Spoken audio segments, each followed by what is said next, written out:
pop art develops in England in the 50s. It is going to become a style of the 60s and a style particularly associated with America. And the reason for that, I think, is that Americans do it better than the Brits do. The superstars of pop art are American, and it really reflects our culture. It is something that thrived on American soil. It becomes associated with the 60s. It also becomes associated with popular culture. So pop in the pop art refers to popular culture, which is the foundation for the images that artists are selecting. It's everyday objects. It's things that are banal, things that are ordinary, things that are mass-produced in commercial and plastic, not homemade.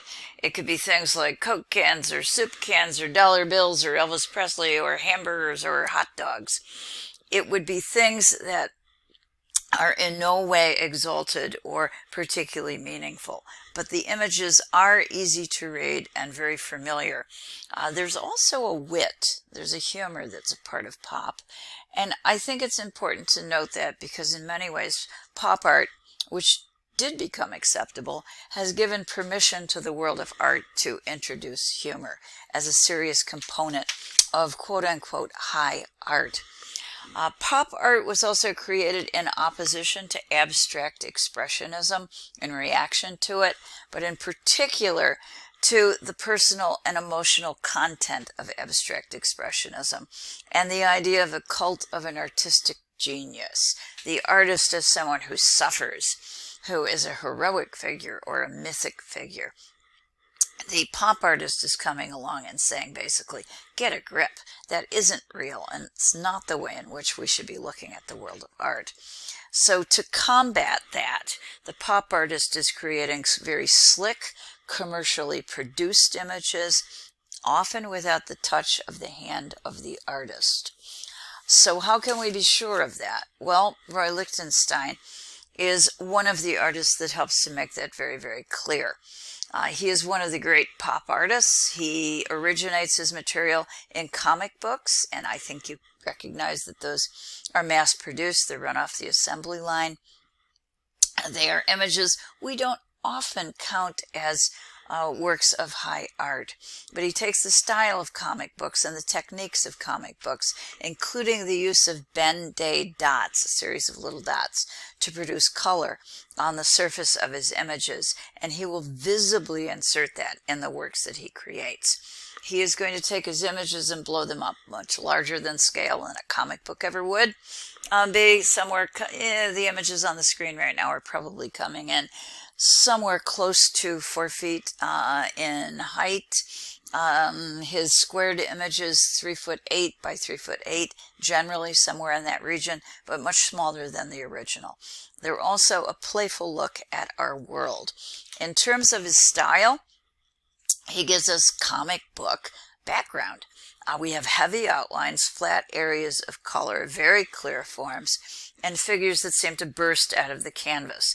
These are created with both oil and with acrylic paint. The edges are very hard and the surface is very smooth. He also uses a series of stencil dots to create his images.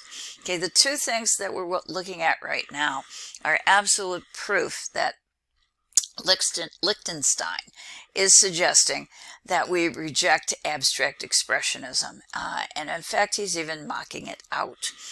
The one that's on the right is called Little Big Painting, and it's done in 1965, and what it does is to reproduce an abstract expressionist brushstroke, but it's mocking out abstract expressionism. In abstract expressionism, each brush stroke reflected personal feeling. In this case, this is a mechanized image based upon a comic book style, and there is absolutely no personal involvement. So by treating it like a cartoon and something that is mass-produced, he's poking a hole in the idea of the myth of the abstract expressionist artist who is tortured and who is a genius. He also assaults the notion that we should return to the past and look at past artists and styles as something that is elevated. Okay, all of this is referencing an emotional detachment that is a part of the 1960s in its reaction to abstract expressionist paintings. Okay, he is also suggesting get rid of your idea that art has to be associated with lofty ideals and profound messages. He's saying, hey, get a grip. Take it just from me. Art is art. It's not religion. It's a job. So turn away from elevating past artists and looking for profound meanings in the hand of the artist as it expresses his own inner or her own inner feelings. Okay, that's particularly clear in the work that's on the left, which is mocking out one of de Kooning's women.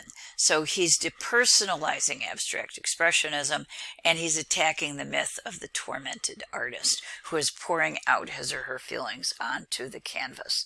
He's also bringing us back to reality by saying, let's look at what we create today, not what is part of the past. So he creates a series of do-overs, I'm going to say, of masterpieces by fairly well accepted, internationally known artists.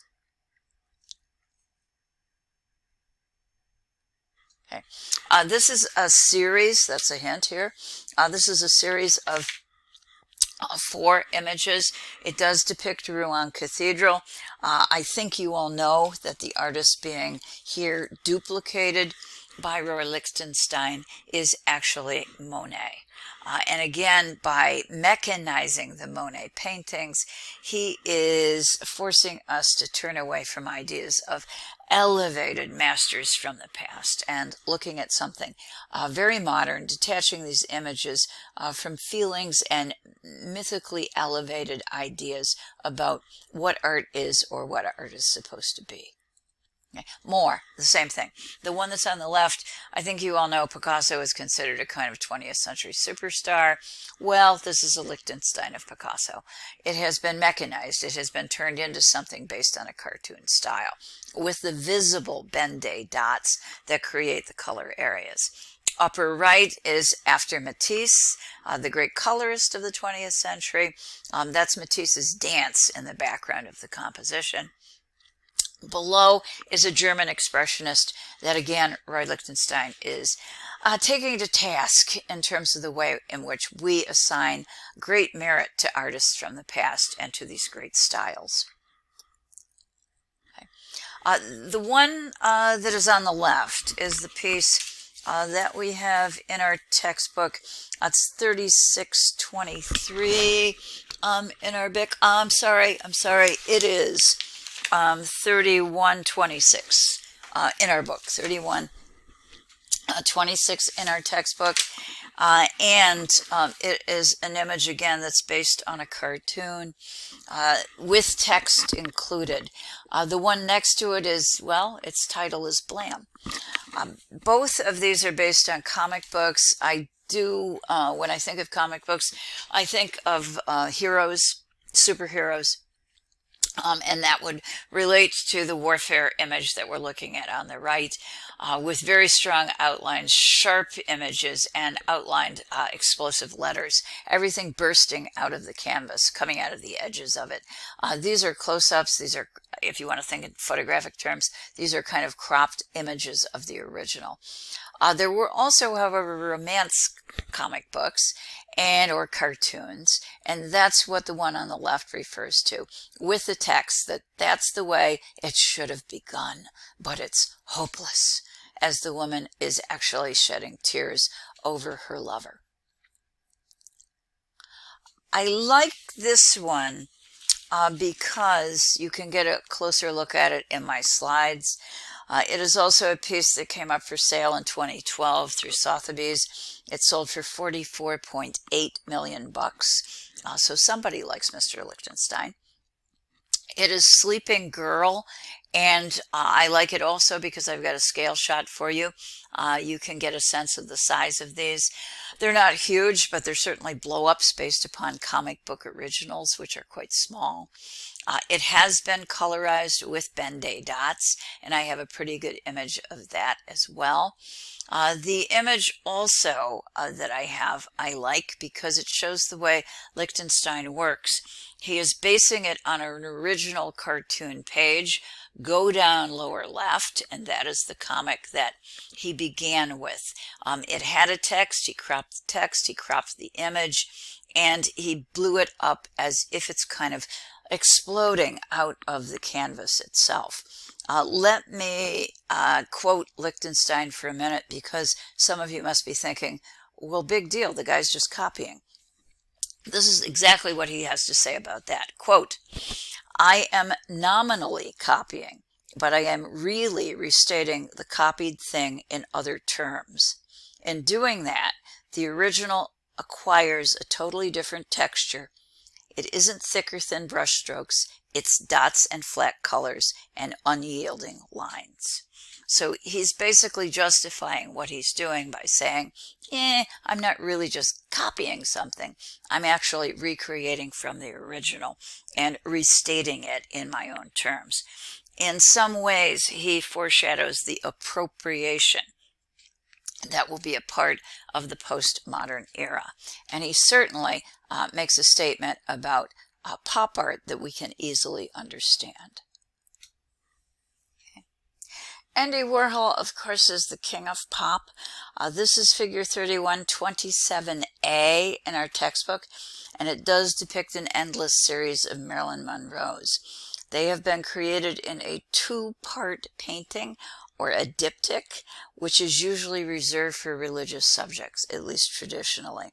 What Warhol has done has been to take the image of Marilyn, the single image of Marilyn, enlarge it, and repeat it with a kind of mechanical sameness, suggesting a mass-produced approach, okay, again, without the personal connection between artist and subject or artist and work. Andy Warhol is particularly famous for his portraits, which become symbols of our own culture, and particularly the Marilyn, which suggests the tinsel and glitter and the superficial quality and the fakeness, I guess you could say, of Hollywood glamour. Marilyn, if you look very closely again at a single image, you'll see she's heavily made up. The colors go outside of the lines, and the face is washed out as if this is a photograph, based upon a photograph that was done under intense lighting. This is, in fact, based on a public relations photograph that Warhol received in a packet, so it was intended, the original photo was intended to be mass-produced and spread around the country. It is in some ways then a perfect image of Marilyn, but it also is a mask-like image of Marilyn. When Warhol was asked about his images and did they have a meaning, he said there was absolutely no social comment. He said basically what you see is what you get. That's it. That's on the surface, and there's nothing more.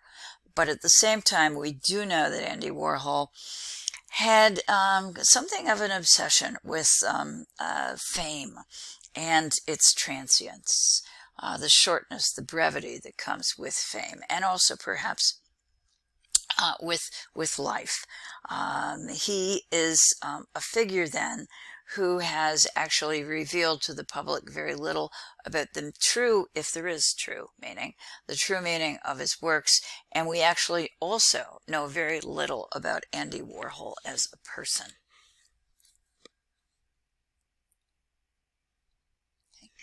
This is another one, in particular the one that's on the right, 3127 in our textbook. It is his green Coke bottles. These are perfect pop images because Coke is everywhere, and by repeating it over and over and over again, Warhol is suggesting its commercial nature and its prevalence throughout the society. You can see that the image of the Coke bottle variously is smudged or lighter or darker so that there's a quality of mass production that suggests a lack of true craftsmanship. Most people who are familiar with Warhol already know that he called his studio the factory, and by doing so he was attempting to stress the idea of a mass production line creating works of art that did not have personal content from the maker or from the artist. Okay. I'm throwing in the cow wallpaper on the left because, well, I like the cow wallpaper. It also, I think, once again, it takes you off guard. It has a quality of humor, and that too reminds us that pop art is a source for reinvigorating the world of art and giving us permission to be funny along the way, or at least to take things in a lighter vein. Okay. When you go to the Philadelphia Museum of Art, you might indeed have the opportunity to see some of Warhol's Brillo boxes. These boxes are rather astonishing. They are wooden boxes. Each of the sides of the wooden boxes has a silk-screened image that is an exact duplicate of what you would find on a real Brillo box. So these are, in fact, works of art, meticulously crafted, if you want to call silk screening meticulously crafting. An image that look exactly like the original. I have nevertheless heard a number of people, mostly students, say, how can this be? This is not art. But these are images that, in fact, are highly convincing, very naturalistic. Some people could even say realistic. I think the objection here is not to the quality of the image, but to the subject of the image. In other words, suggesting that perhaps Brillo boxes are not appropriate subjects for works of art. I leave that to you if you think that the subject should determine whether something actually qualifies as a work of art. Top right, you see a scale shot giving you a little bit of a sense of the size of these and the way in which Warhol was skillfully able to mass produce them in a method that suggests the consumerism and the impersonal nature of the artwork that he was attempting to give us in the 60s and the 70s in reaction in large part to the abstract expressionists. Okay. Just a reminder that as you travel around the United States and in particular Philadelphia, you're going to find a lot of pieces by Claes Oldenburg. He was a Swedish-born artist. He's still alive and well and working as far as I know, and he definitely introduces an element of humor, perhaps a twist, an irony, or a strangeness also. The work that's on our left is his giant clothespin, which you can all see in Philadelphia. Love it or hate it, it stands 45 feet in height, and if you don't like it, the bad news, it's made out of Corten steel. That's what people make bridges out of, so it's not going to go anyplace anytime soon. The other images are also by Oldenburg, including a giant shuttlecock, and we're looking at two different versions of that, which would be used in badminton. And then the one I perhaps like the most, it is the ice cream cone, which is on the very corner of a building, seeming to teeter as if it could fall into our space. Okay. These are more Oldenburgs that you can find in the Philadelphia region. This is his three-way plug, and I have a couple scale shots. One kind of in the middle is me. The one to the upper right are workers who are moving this around for purposes of installation. There's also another finely crafted wooden one that the Philly Museum has that they sometimes exhibit on the inside of their museum, as well as lower left, one of the sketches that Oldenburg did. Oldenburg is an artist whose works adorn many cities, but in particular the city of Philadelphia. Those of you familiar with the torch paintbrush at PAFA would also be very well aware of the qualities of large-scale recreation tinged with a touch of humor that Oldenburg is able to contribute to the field of pop art.